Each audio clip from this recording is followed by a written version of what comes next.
BBOR Black Box Online Radio, coming to you from West Virginia at heart and from around the globe. Okay, hello everybody. Today is Monday, another Zodiac Monday. Welcome to the show.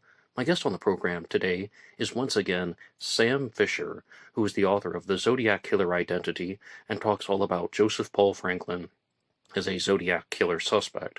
Joseph Paul Franklin was a real serial killer who was known as the racist killer. He was convicted and sentenced to death, and he has already been executed. However, Sam and I had the opportunity to do an episode about Joseph Paul Franklin as a serial killer, which came out last week for the Anything Goes Friday segment. And in this episode, we are going to be focusing on Sam's theory about the Zodiac killer mystery. So once again, I'm going to welcome Sam Fisher to the program. Thanks for having me on again, Ned. Now, Sam, your Zodiac killer theory is very different compared to a lot of the other theorists and zodiologists out there. Would you like to give us an introduction as to how you landed on Joseph Paul Franklin as a Zodiac killer suspect? Sure. So I was, the short story is, I think I mentioned a little bit of this in the last segment we did was, so I was just kind of reading an article about the Golden State Killer, and there was a link to the Zodiac Killer, and I clicked on it, and the gist of it is I noticed that what I thought was a white supremacist symbol that he was using, along with some of the dates that he was mailing stuff and some of the symbology and stuff. It really, I started to really believe that this was kind of a I guess you could say like a call to arms / maybe more of a terrorist attack. And I had never at this point heard of Joseph Paul Franklin, but like I was kind of curious and just Googled Nazi serial killer just to see, and I saw that like his name was 18 characters, and it I think looking back, of course, I think most people would say, well, that's definitely not enough to sort of like say somebody was a Zodiac killer. But at that time, I felt that it was, and I started researching him even more and saw that nobody was really talking about Joseph Paul Franklin, and even that it was a possible white supremacist attack. So I started kind of. And everything kind of took off from there. And in a comment that you have written out once on BlackBoxOnlineRadio, I believe that you once stated that you were looking also at how the symbol could be used by white supremacists themselves. By the symbol, I mean the one worn by the Zodiac Killer. And you were talking about how the Celtic cross was more or less hijacked by these white supremacist movements. Is that correct? Yeah, I don't know when the Nazi Party or the white supremacist movement like first started using that symbol. I think in World War II, I think it was in use by the Nazis at that time. But I noticed it like, well, when I first started researching it, like I didn't like I thought it was more like part of like another symbol called like the it was like a part of the something called the Tula Society. It was like an offshoot of Nazi ideology that kind of believes in like esoteric type things, but interesting thing like about that symbol is Joseph Paul Franklin. I know like some of his associates back in 1969 were using that symbol as well. So I don't think that like it's out of the question that like if he wanted to commit like I guess what you can call like kind of a terrorist attack and put that symbol out without having to identify himself, that's exactly what he would do. Okay, Sam, now I'm going to give you the choice. Would you like to talk to us about how you think your suspect committed the crimes, or would you like to share some additional information about his life? Your decision. I think we'll just go into what I think happened, and now there's going to be probably a lot of stuff that like you can definitely say like you can't prove that, but like I'm just gonna just lay it on the line and just tell you what I think happened. What I think happened was he would have been 18 at the time of like. So I'll start at the December 20th attack. So I think that what happened was he traveled to California at that time, being as secretive as how he later was, and how he has proven to be so secretive. He definitely would not have told anybody. Like, I don't think that there's any account of where he was actually at that point, barring that he was telling people that he was like off trucking. So I know that he was traveling the country because he had told a friend, and I know this isn't proof that he was in California, but like he told somebody at 18 that no, I think he was like 19 when he told somebody, but he had told a friend at 19 that he had been to Ohio many times as a trucker. There's still no account of where exactly he was at, like at that time, and so I think that he traveled to California. I think that he stayed specifically. I think it was at a hotel called the Red Roof Inn, and the reason I say that is because I think about 10 months after. I think in October of 1969, there was a couple that came forward and said that they were at the Red Roof Inn, and there was a suspect, and he went by the name of Jimmy, and they said that he looked exactly like the sketch of the Zodiac, and that this they believe that this man was in his, I think, early 20s, and that he had threatened to kill the wife, and became enraged over when a certain song came over the jukebox. um, that somewhat fits into some of the behavior that we later see Joseph Paul Franklin becoming enraged at what John Douglas in his book called, like, even the mere mention of black people, he would become enraged. So this suspect at the Red Roof Inn there in early 1969, which I'm guessing was either late December, early January. I don't know the exact time that they had reported on this suspect, but I believe that probably would have been Joseph Paul Franklin. I can't prove it, but that's just my opinion.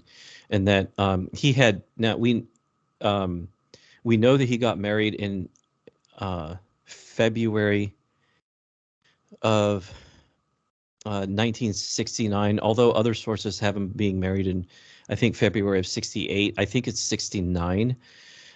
So he most likely would have traveled back to Alabama and spent some time with his wife.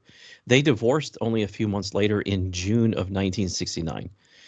So I think by mid or late June, the divorce was finalized, which would, of course, have given him time to go back and commit the murders at Blue Rock Springs. So, I mean, and added to that is he now has now he's single, and now he has no reason to sort of like hold back. And I think most likely he would have been in the area for probably about a month until he mailed those letters with the 408 cipher. And you're referring to the 3 letters that were mailed on July 31st of 1969, but really it's just 3 copies of the same material that are sent to the 3 newspapers. And as you already said, the 3 portions of the 408 cipher.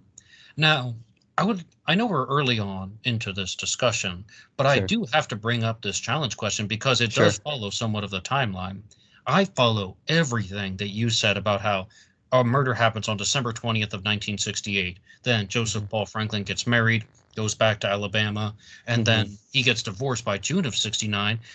Some people do not take well to that, and that could just allow things to get worse and worse and worse for him mentally, and then more or less creates a serial killer persona like the Zodiac to restore a broken ego. Some people use that phraseology.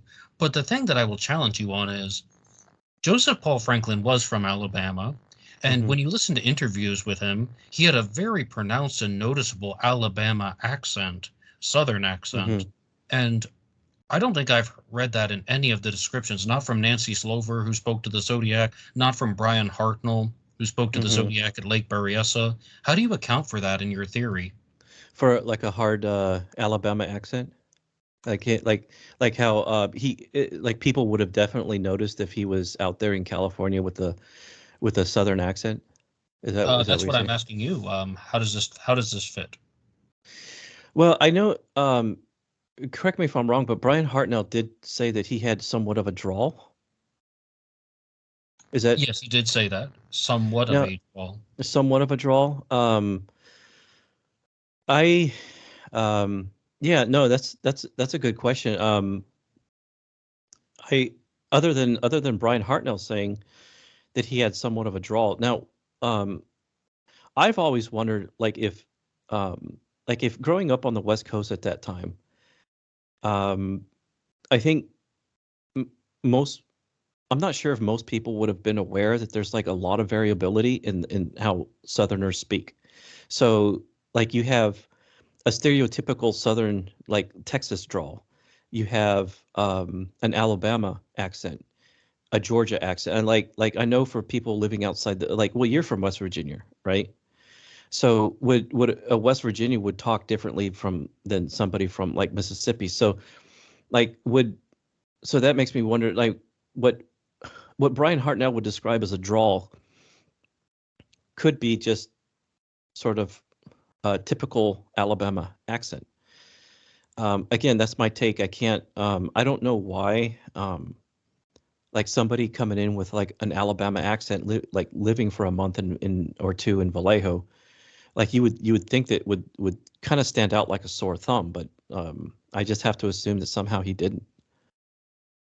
Oh, yes, absolutely. There are different types of Southern accents. Like, say, for example, people from the Carolinas are perhaps more what people would imagine as the Southern accent. They have a little bit more twang, depending on which part they're from. Because, as you said, I'm from West Virginia, West by God, and Hmm. there are multiple variants within the states. I mean, some people even hear me talking in America and they think I have no Southern accent at all. And other people can hear, they just have a different, I guess, a different way that they process the sound. And they think that I have a hard Southern accent. And this is my Hmm. normal voice that I'm talking in now, but I can definitely turn up the Southern charm and then take it Right. out when I want to. And I will also give that to you. When I was listening to Joseph Paul Franklin, he definitely has a different type of Southern accent that I hear from people from Alabama, of course. I mean, okay, the Alabama accent is different because it's more just about a little bit more emphasis on the words, and it doesn't have that like really drawn out twangy sound. Black and I was going down there with there yonder. Like it's Right. not like that at all. It's just more of a little bit more focus and pronunciation on the words. Hmm. So Yeah.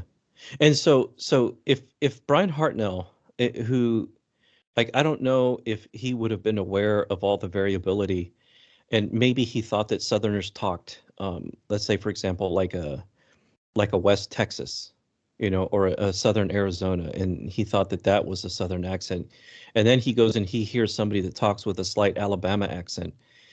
Um, like if he wouldn't just call it a drawl of some sort, like but he wouldn't recognize that as like a true Southern accent in a way. But um, I guess we'll never know. I mean, I think the only way is like in theory, and I know this is going to be hard, like after something like 5 or 6 decades, but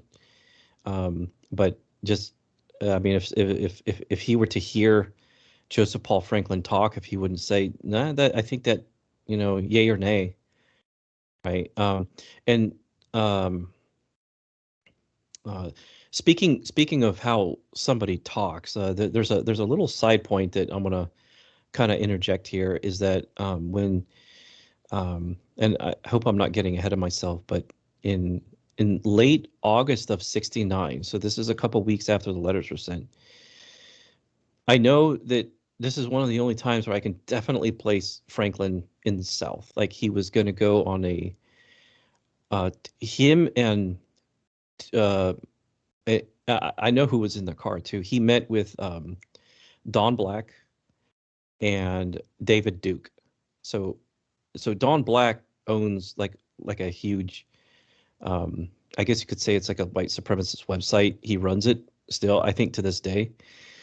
Um, So you have Don Black, Joseph Paul Franklin, and David Duke all meet. I believe it was. I don't think it was Mobile. I think they actually met at the LSU campus, and they're all going to go in one car up to Arlington for a Nazi Party rally up there. At that time, I think what I found kind of odd was like he was described in one of the books as being different from the other Nazis in that like he was talking like a hippie with long hair. He didn't have like the clean cut sort of like Nazi look. He looked more like a hippie and talked with words like dude and so again, being from West Virginia, you can give me your opinion in the 1960s. How odd would have been? I know that's not like absolute proof, right? But here you have a guy who supposedly just grew up in Mobile, Alabama, and he's walking and talking and acting like a hippie, but yet he has white supremacist views, right? So which is another reason I don't think that he fit in very well with like the Nazis up there at the Nazi rally up in. So I can place him in late August, early September up there, I think in Arlington. And um, I read somewhere where he was actually kicked out of he was actually kicked out of the Nazi headquarters for something. I don't know exactly what it was. I think it was just this plain creepiness is what he was kicked out for. Like I think maybe he had said something to some women or he had ticked off some other Nazi members and he didn't look like a Nazi. He wasn't, he was talking like a hippie. But um a small thing, but like I've wondered, well, like where did he get all this lingo, right? I guess he could have picked it up maybe at the LSU campus, maybe some colleges or something in the South. But um, um, your thoughts on that? I do have to ask a follow-up. Could you rephrase that question about what are my thoughts on that as a West Virginian? What exactly is the West Virginia connection there? Uh, oh, so yeah, I'm sorry. So being from West Virginia, like if in let's go back to the 1960s, let's say in West Virginia, all of a sudden some guys saying words like dude and man and like things that you would associate with lingo coming out of like, well, San Francisco. Like would that not say that like, either he's trying to be cool and imitate what he's seeing on TV, or um, could it be yet another small clue that this person has actually traveled to San Francisco? Well, I mean, that's 20 years before I was born, and I would expect that people might think it's a little bit odd, even, now to this day, unless you're Hmm. outside of some very specific college towns. I would think it's a little bit odd, but overall, I probably can't give the best comment on that. I mean, that's just a guess on my part, well before my time. Hmm. Yeah. Well, I mean, it's just a small thing that I've noticed was that like that was just one of the reasons why he apparently didn't fit in with the other Nazis there was he didn't look and wasn't talking like the part. And um so like another slight commentary on there was the two people that he actually went to to the Nazi rally with had at some point in their lives, they had actually ended up using that exact same symbol later on. So Don Black has that there on his website, and then I know like I do have a picture of David Duke using that same exact symbol. So so you have three people here in this car who are very well aware of that symbol, right? Um, the same exact symbol that the Zodiac has been using, and two of which went on later to use that symbol. Joseph Paul Franklin, like I guess you could say a variation of that symbol. Um, but um, but yeah, I'm getting a little bit ahead of myself. So I was going to get back into the uh, like the letters sent on July 31st and like the three some of the symbology used like in like the 408 cipher. Um, which first being like, I guess in order to explain some of this stuff, I have to kind of like back up a little bit and go back into Joseph Paul Franklin's OCD. As I mentioned before when we were talking about just Joseph Paul Franklin, he was actually diagnosed with obsessive compulsive disorder, and specifically he had a very specific type of OCD, and I'll tell you why this is relevant to those first letters in some of his ciphers. So he had a type of OCD, like I think it's called arithmomania, where like the symbology of numbers like pretty much mean everything. Like there's like a need to count everything, and that's highly correlated with like both dates and numbers. So a person that like is very much into like can't like the absolute need to count everything, right? And so like my sort of like way of looking at it was so those letters like were received on no, they were instructed to be printed on August 1st, correct? But like if you now to the average person, the numbers like that don't really mean anything, but to somebody with an extreme OCD, all of these like little details like will mean just about everything. So if you rewrite August 1st and some people rewrite it as, you could say the day first, like 1/8, let's say 69. He said 3 letters to 3 different newspapers with 8 lines of code. So to somebody with like extreme OCD, those numbers mean something. So he sent three sets of 8 to 3 different newspapers. Of course, like it turned out to be the 408 cipher. And like we'll get into I think some of the other symbologies later on, but I think what he was getting at was you'll find that the number 8 and the 18 mean a lot to the Zodiac in Joseph Paul Franklin. So I'm sorry, I think I just rambled there for a little bit, but like go ahead. Well, that's absolutely fine because we want to hear what you think about all of these things. And you can keep talking about the ciphers if you want, but if we're going to go in order, we have the 408 and the 3 letters. And I would like to know, what do you think about the Lake Berryessa stabbing? Why is the Zodiac wearing this hooded costume? You've talked a little bit about it already. What was the reason for changing from shooting people, as Joseph Paul Franklin was mostly known for as a serial killer, to stabbing the victims and tying them up and writing the message on the car door? What do you think happened at Lake Berryessa, and what is your theory? So my full thoughts on Lake Berryessa, I first of all, and something that I actually didn't mention, like when we were talking just about Joseph Paul Franklin, I failed to mention it, but like during growing up, he, I wouldn't say like I don't know if you can say it was obsessed with Westerns, and like I guess like being and in particular like on 2 different occasions, one for Mel Aiton's book Dark Soul of the South, and in the MSNBC interview that we were saying, like he was particularly fond of the villains. And even as a boy, he was described by in one of the books as he loved to dress in black and play the villain. He always had to play the villain, like growing up, and he was particularly like I think growing up, some of his heroes were all outlaws of the West. So I think like Quantrell, he listed Quantrell as one of his heroes, and particularly John Wesley Harding, I believe, who had gone on to I think kill like so many people, many by the time that I think some people by the time he was like 18 himself.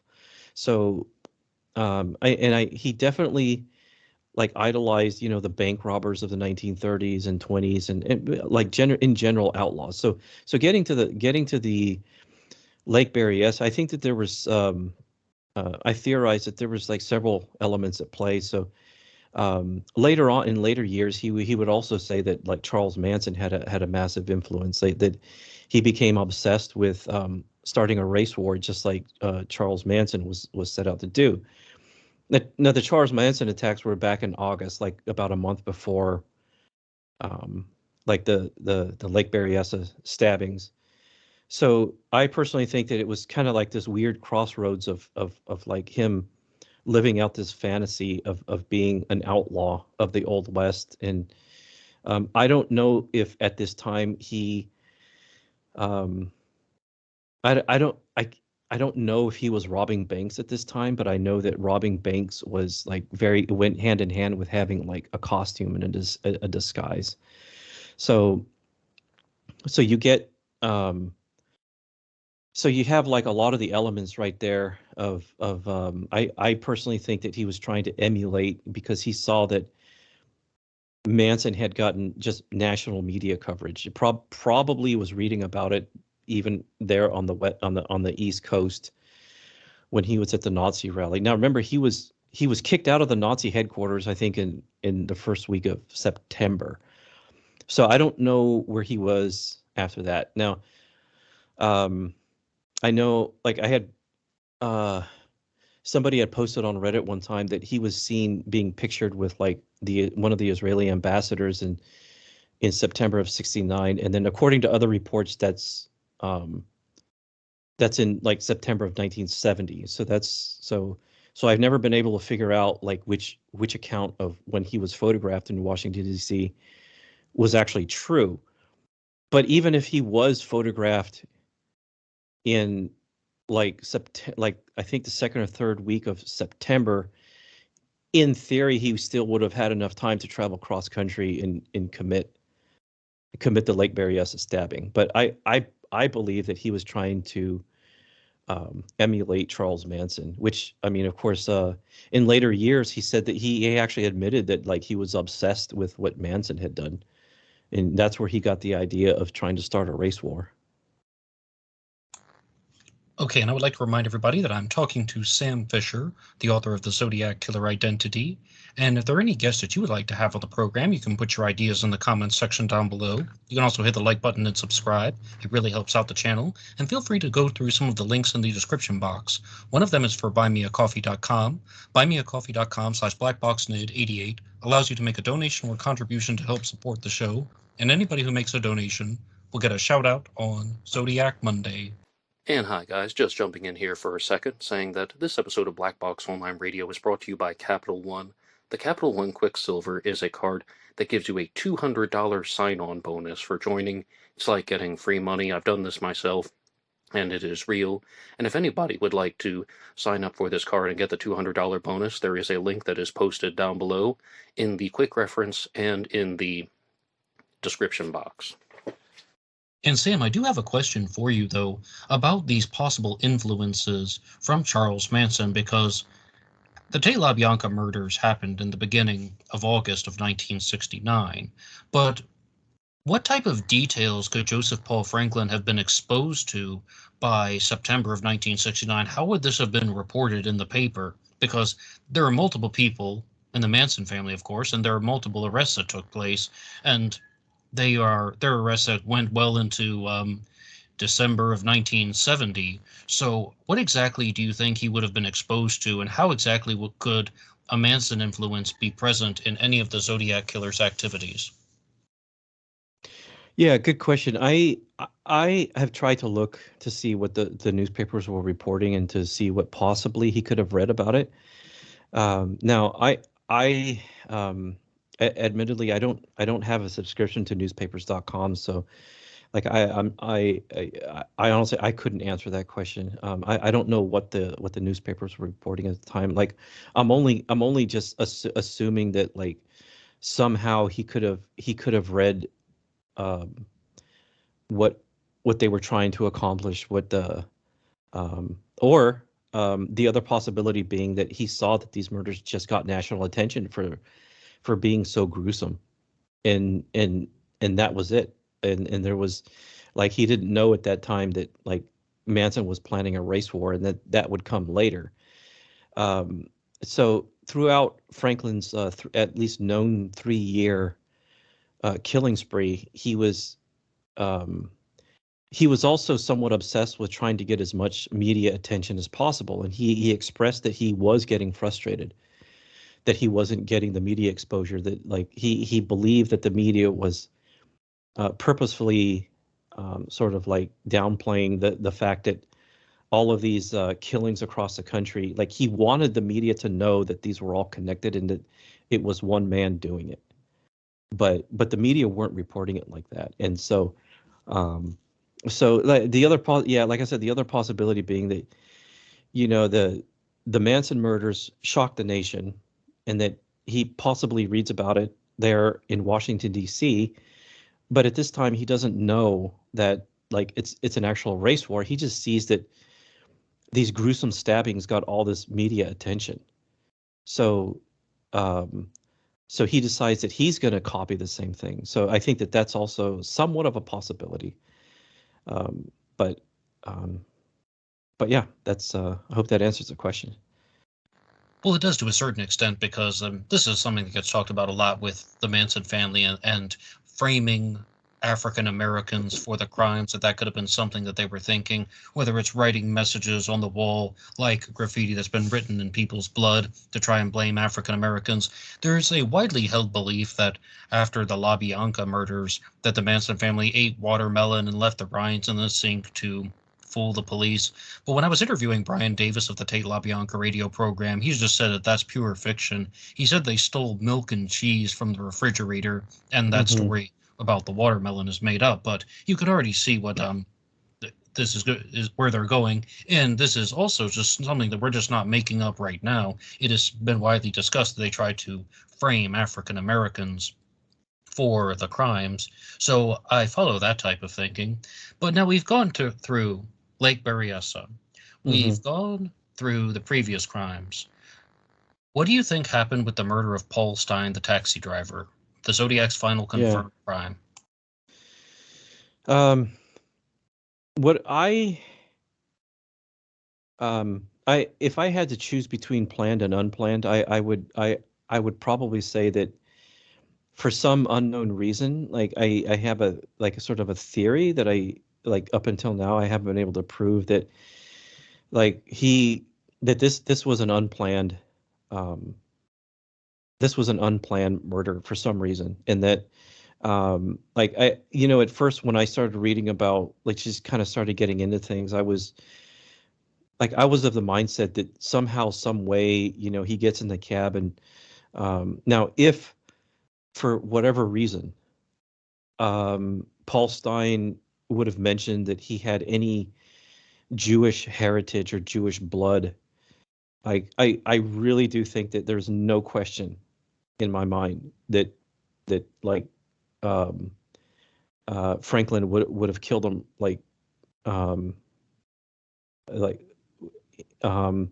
even being in the middle of the city and being unplanned. Like his hatred of the Jews was just it was just off it was just off the charts. Like I think that like if um, that is a possibility, and so I have to there actually is a big question I've been wanting to ask you, Ned. I think that in one of your previous episodes you had mentioned that Paul Stine was Jewish. Do you still like sort of hold on to that, or and if so, like where did you get that info? Because I haven't been able to find any info on what his heritage was.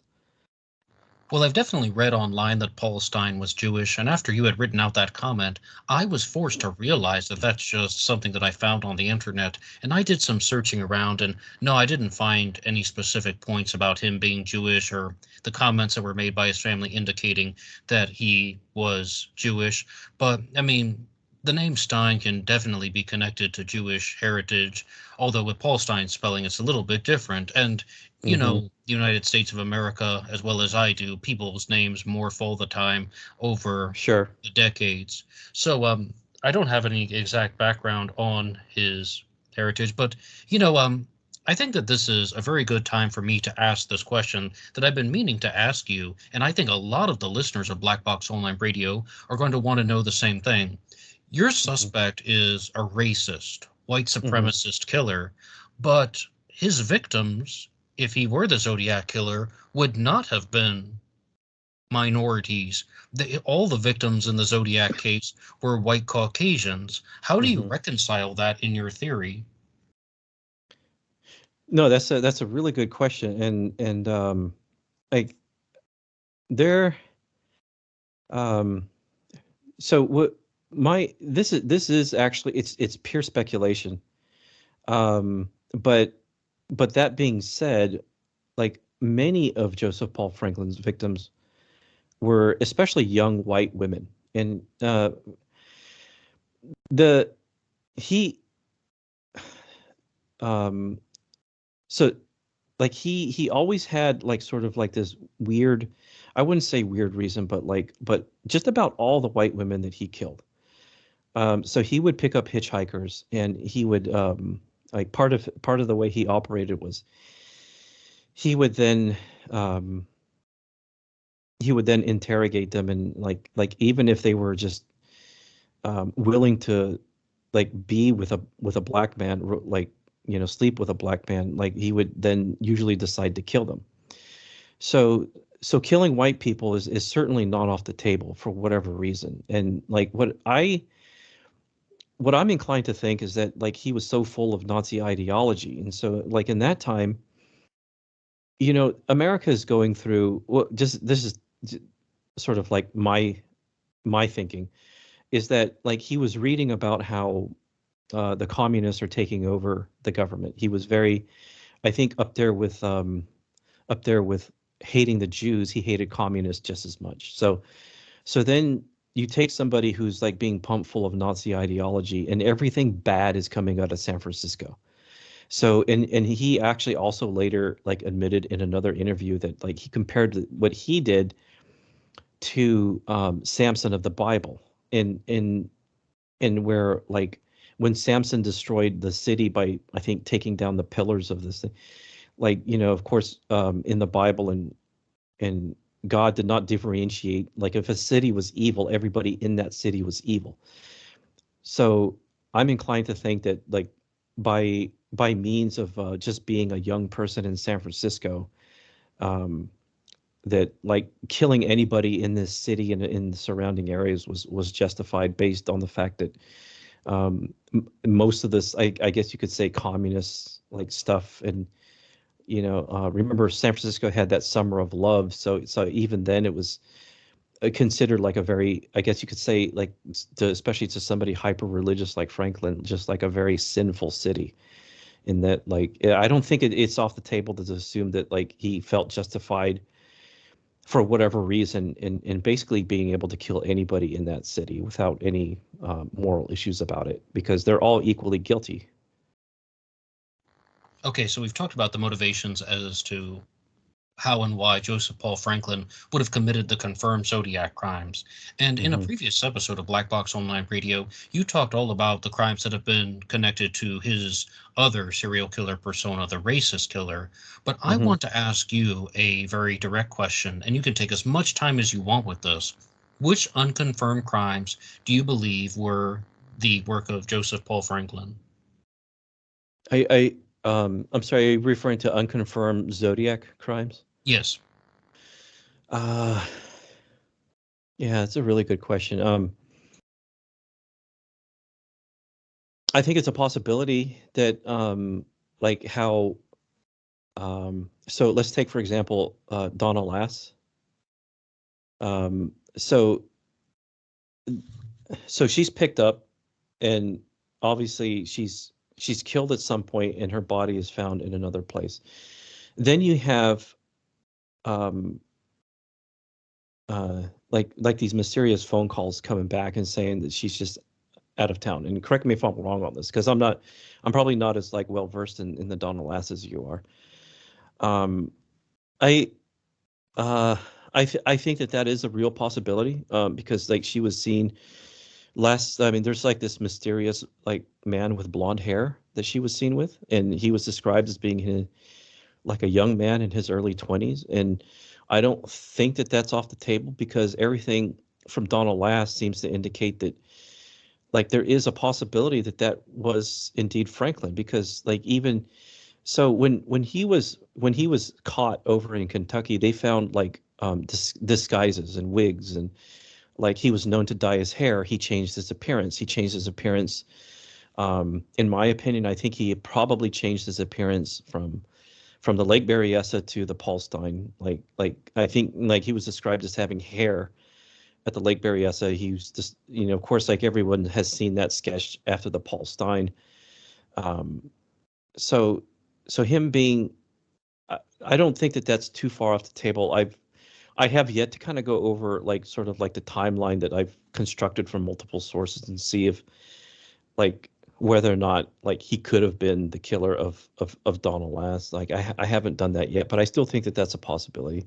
If that is Franklin, I can probably tell you that somehow he had got her in the car, and like if his future killings of hitchhikers is any indication, then like he part of what he did was he would usually interrogate the the women that he picked up to hitchhike. So an example of that is something called I'm not sure if you've ever heard of something called the Rainbow Murders. No, I haven't actually. Oh, yeah, that actually took place there in of all things in West Virginia.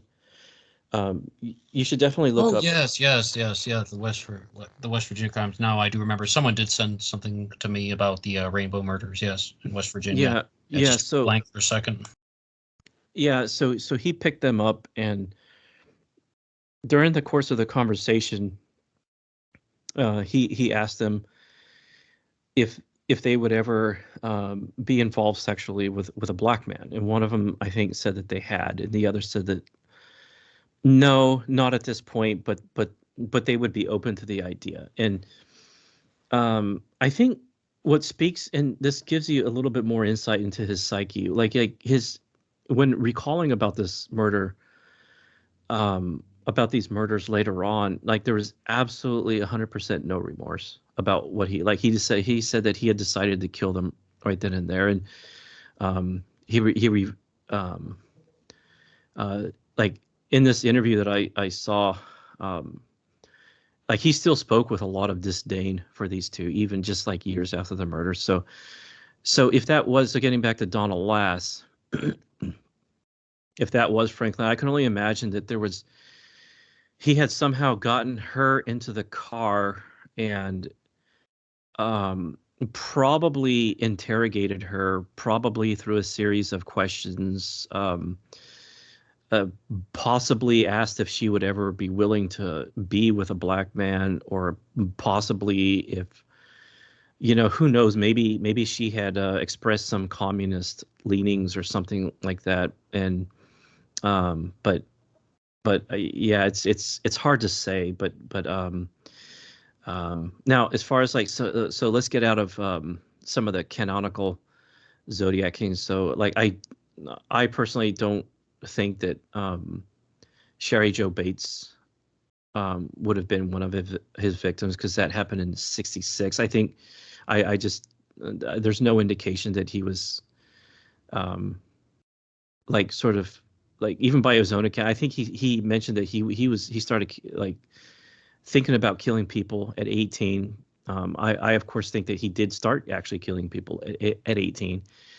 But I don't think that he was responsible for Sherry Joe Bates. And so are there any other like sort of murders that you're suspicious of, or do you want me to go over? Well, yes, we might be jumping ahead, but this is the one that I'm thinking of because when I was reading your book, you talked about how the Zodiac killer should be a suspect in the murder of Tammy Jo Alexander. And do you have anything you'd like to say about that? Yeah, yeah, that's an interesting one. The description fits like almost the description of the Zodiac killer and Joseph Paul Franklin. Now all we have is like a little sketch of that, but it seems like it's not out of the question, especially like for being um with Franklin, and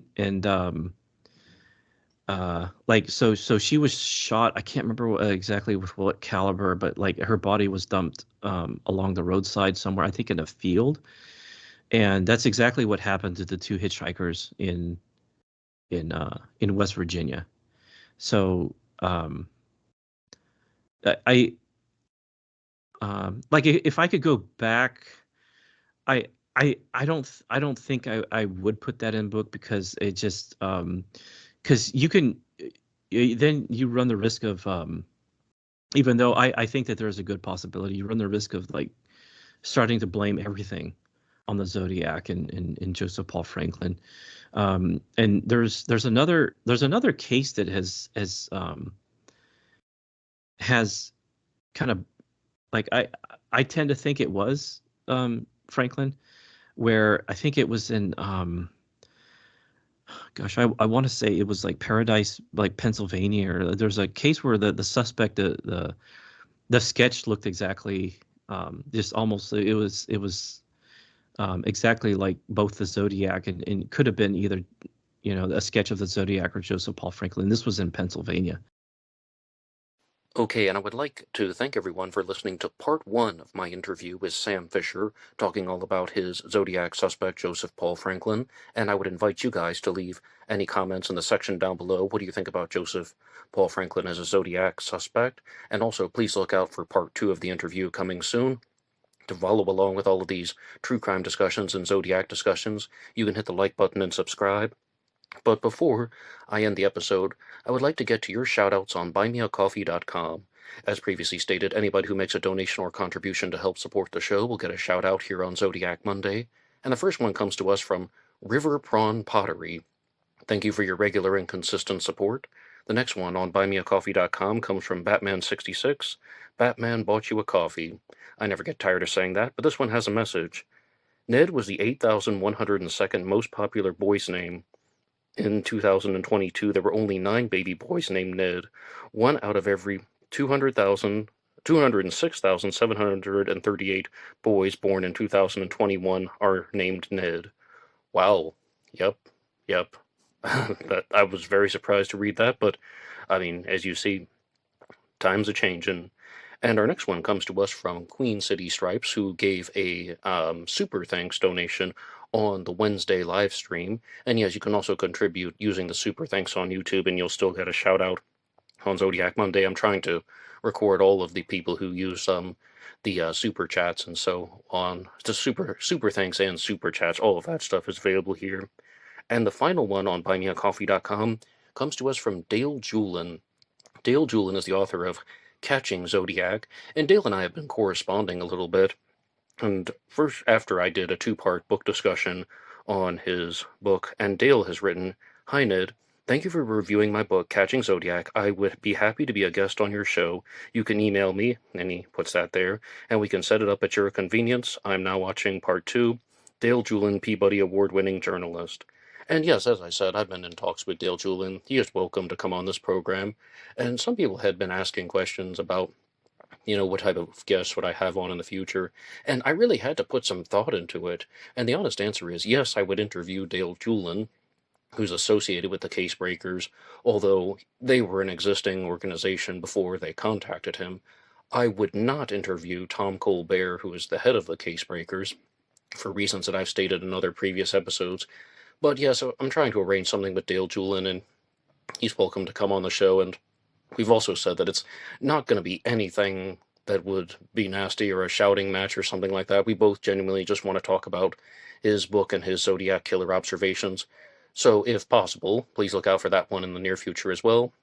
And for me, all I will say is anybody can write the show at BlackBoxOnlineRadio@AOL.com. You can also get me on Facebook. My personal Facebook is in the description box, and there's always BlackBoxNed88 over on Instagram, and I'll see you over there. Goodbye.